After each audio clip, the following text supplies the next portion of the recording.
Hello, and welcome to the first ever episode of my Patreon Q&A. So for those of you who don't know, I do have a Patreon account, and patrons can ask me questions once a month in this Q&A. I'll make the video, and then you guys get to hear my responses. It's a pretty self-explanatory system, but still, I felt like explaining it anyway. Before we get into the main body of the video, I want to quickly shout out my Movember page. Check it out for all the details. It explains the moustache. It also explains, like, kind of what the point of the entire cause is. So please, link in the description, check it out. And yeah, let's get into the questions. Now, for context, Zelinka has asked 5 questions. I'll let him get away with it because currently we don't have too many patrons, don't have too many questions to go through, and I feel okay indulging him a little bit. He has been around for a long time, so fair enough, but just a heads up, if that's why you're wondering, he has 5 questions.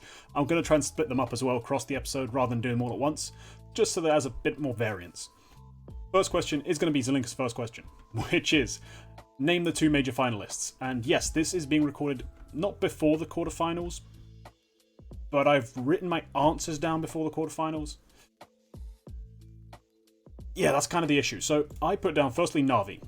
Obvious favourites. They really are like the best squad, I think, at this event. I believe in them. I believe in Simple. Now for my second team, I put NIP. Now, I had way more belief in them than was clearly justified, and a lot of that belief was centered around Hampus's calling, Rez's performances, and then the fact they had Device. But in the end, we end up seeing it wasn't really that effective, and they just got completely bodied by G2, really, who, player for player, were better. The plays they made were just more impactful.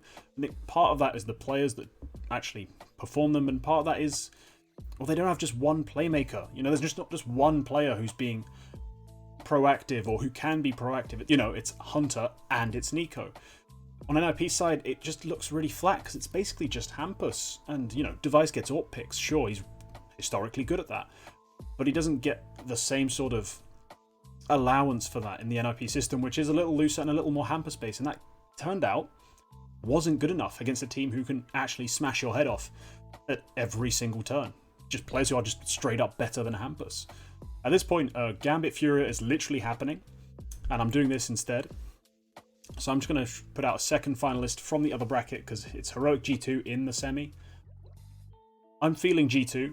If they can continue to play the way they played in that first quarterfinal, the way they played in the group stage, they should probably dispatch of Heroic. It's not that Heroic are a bad team. Man for man, excellent side. I don't think they have an individual who can match Nico. I don't think they have a combo, like a tandem, who can be as impactful round after round as Nico and Hunter have been. So it comes down to, will Nico and Hunter be let down by that trio who have on occasions just been bad, really. In the online era, they have just been bad. Jax, Amanek, and to a lesser extent, but still, Nexa, they have been pretty bad at times, and that's been what's been limiting this side, because the number of 4v3s they just couldn't close out, number of 3v2s they couldn't close out. They got the advantage thanks to the Bosnian bros, and then couldn't do anything with it. They're my pick to be finalists. We'll see what happens. I said this lower half of the bracket with these teams in it, anyone could come out and I wouldn't be shocked, but my prediction, it's going to be G2. Question number 2, and this one comes from Excel. It's quite an interesting question, and it goes like this. Liquid Summer Run had a streak of series won in a row that second only to NiP. Right? They won 6 trophies, which is more than what SK did in their era. Okay. They showed such dominance that beating them on a single map was nearly impossible. You can tell he's a journalist. He's flowering up his point before he even gets to the question. With all these factors in mind, was Liquid Summer Run an era in CSGO? And if it isn't, does SK deserve their era? Making it clear what his opinion is on the matter. So first things first, to answer this. Basically, no. Liquid's streak of tournaments isn't an era. And that's just this simple fact that not every title is created equal. Nothing exemplifies that idea really better than this exact question.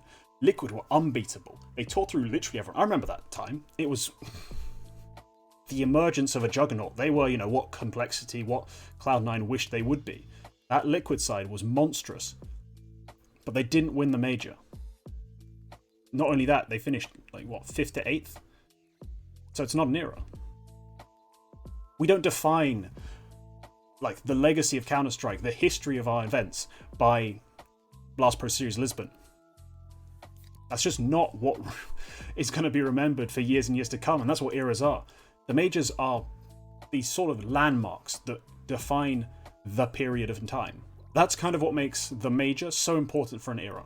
The exception that really proves the rule in this case is NIP. We always talk about the NIP era. This is a time when not only did they set this record, which has still yet to be beat in terms of Series 1, they won a ridiculous number of events, there also were no majors.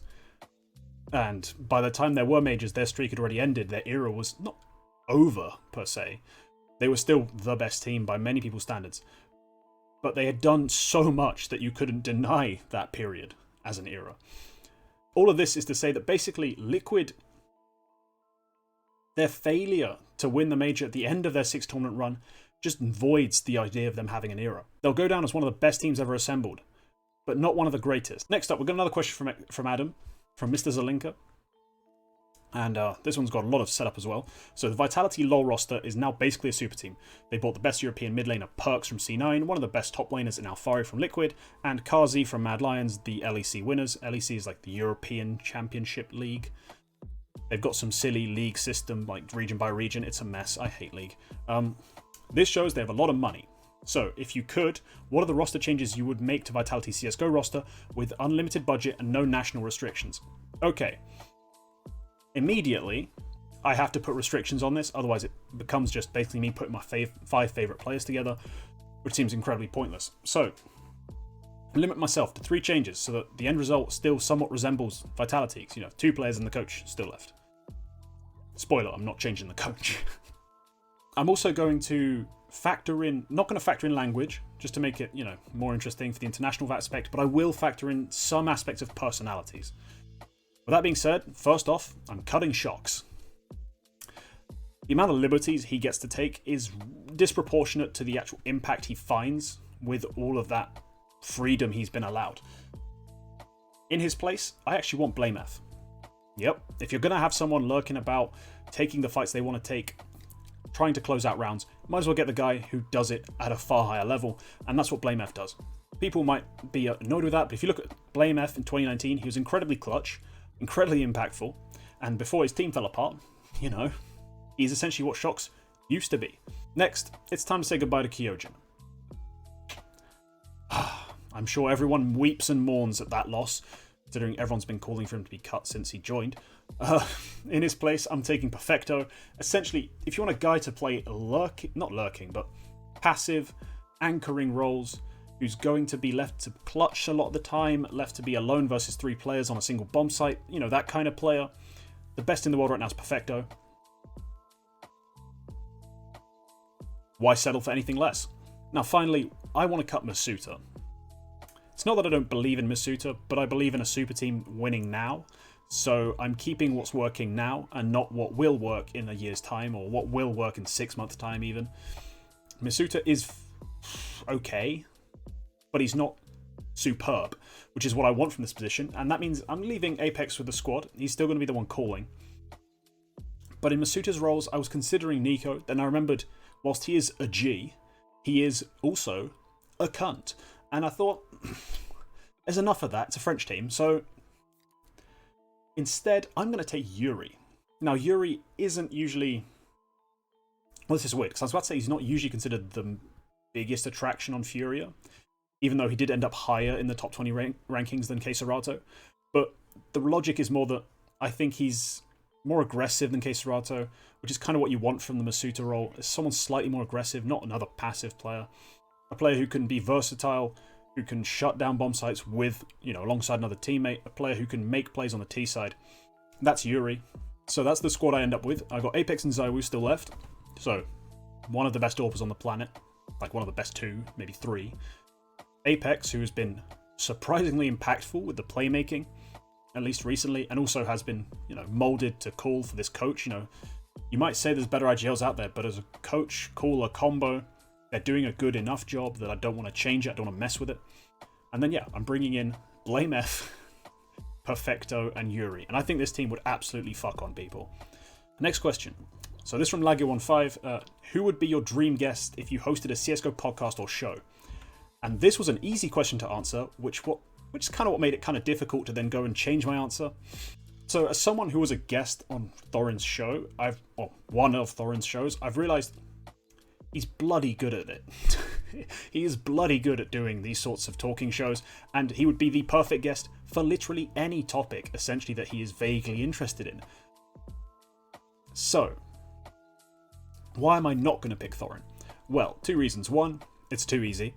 And 2, there is a name that just so perfectly flows that I can't not want to make this podcast happen, and that's Yumi and T. Which just sounds... oh, it's buttery smooth as a name. So my ideal guess would be Yumi. He seems like a nice guy, and also because just the name is perfect. Yumi and T. Oh. But otherwise, if we bring up some NA guys, Maui Snake and I think Launders also would be a nice... would be a nice guest to have to talk about with Counter-Strike 2. You'd expect a more chill vibe from Launders. I think that'd be kind of cool, actually. Now I think about it, like, you know, it'd be a very relaxed sort of discussion, but it would be very interesting. So I think that would be a great guest to have on a show, theoretically. But yeah, essentially, the best answer is Thorin. The funniest answer is Yumi, just because Yumi and T. But yeah, that's the answer to that question. Another question from Zelinka. Will C9 ever return to CSGO? Probably. Almost. Well, it's borderline definitely, but probably. Got a question from user bitch. He says, I feel like you're looking at me through YouTube. How? And, well, that's pretty obvious. I have complete mastery over the Electron. There is nothing that can stand in the way of my conscious mind. I am always watching. Next question. Another Zelinka question. How much of the major have you managed to watch live? Basically all of it, you know, except when games were on at the same time as each other. I've basically watched everything. Sure, I might have missed the occasional game or a map because of, you know, commitments to other stuff, being busy. I didn't watch NIP in G2 on Inferno because I was casting, you know, that kind of thing. But aside from that, yeah, basically everything. And finally, he does have another question, which is invite Thorin for roster review, which isn't a question. He accepts it's not a question. And to that I say, I don't really think it's his scene. It's not really his vibe. It's a bit goofy and stupid. I'm going to be honest. It's my show, and I know it. It's a bit goofy and stupid. I might consider this me throwing the invitation out there, but I'm probably not going to ever, like, actually DM him and ask him. It's a bit... it's such a dumb show. As much as I love it, as much as the viewers might enjoy it, I don't think it's really his vibe. But yeah, it'd be cool.